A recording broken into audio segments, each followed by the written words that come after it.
శుభోదయం అందరికీ. జై శ్రీరామ్. ధనుర్మాసం అయితే వచ్చేసింది కదండి. ఎవ్రీ ఇయర్ నేనైతే కంపల్సరీ గొబ్బిళ్ళు పెడతాను ఈ నెల రోజులు. మాకు ఆవులు లేవు, గేదెలు లేవండి. కాకపోతే పల్లెటూరు రావడం మాకు ఒక పెచ్చింగ్ అనమాట. అందుకని మాకు ఇక్కడ ఆవులు ఉన్న వాళ్ళ దగ్గరికి మా పాపని పంపించి నేనైతే ఆవు పేడని అయితే తెప్పిస్తాను అనమాట. ఇది ఇంట్లో పెంచుకునే ఆవు అండి. అలా రోడ్ల మీద తిరిగే ఆవులు అయితే ఫుడ్ తినేస్తాయి కాబట్టి ఫుడ్ తినే ఆవు అది పనిచేయదు అంటారు. ఇలా అయితే గొబ్బిళ్ళు అయితే చేసేసుకుంటాను.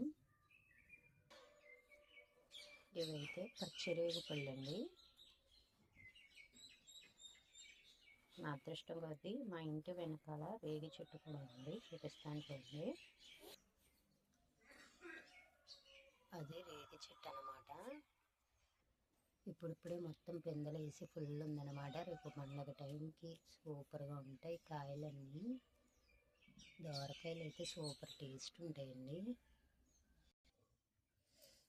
గొబ్బిళ్ళు ఎప్పుడు కూడా అలా డైరెక్ట్గా పెట్టేయకూడదండి. వాటికి ఒక చిన్న పూజ విధానంగానే పసుపు, కుంకుమ, బియ్యపిండి, పువ్వులు, నైవేద్యం,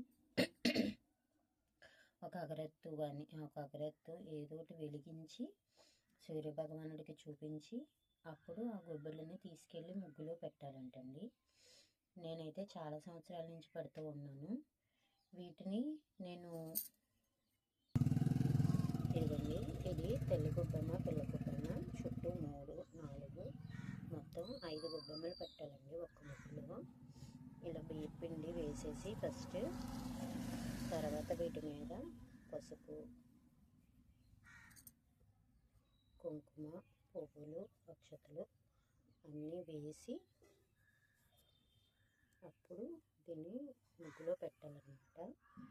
నేను ఇప్పుడు చూపించాను కదా రేగిపళ్ళు, ఆ రేగిపళ్ళని నైవేద్యంగా చూపించాలి. అవి ఎందుకంటే ఈ సీజన్లో వస్తాయి కదా, ధనుర్మాసంలో మ్యాక్సిమం రేగిపళ్ళే పెడతారు. మీకు సంక్రాంతి టైంలో చూడండి గొబ్బిళ్ళు, ఆ టైంలో కూడా ఎక్కువ భోగిపళ్ళు, రేగిపళ్ళు అని చెప్పి పిల్లలకు కూడా పోస్తారు కదా, అట్లాగా.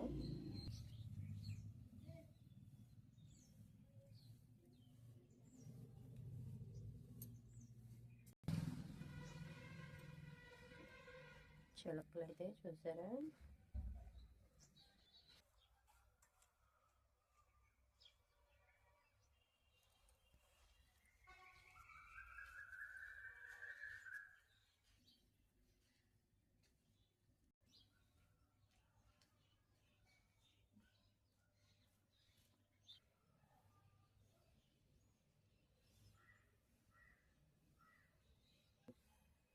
షాప్ పేరు, నా ఛానల్ పేరు కూడా.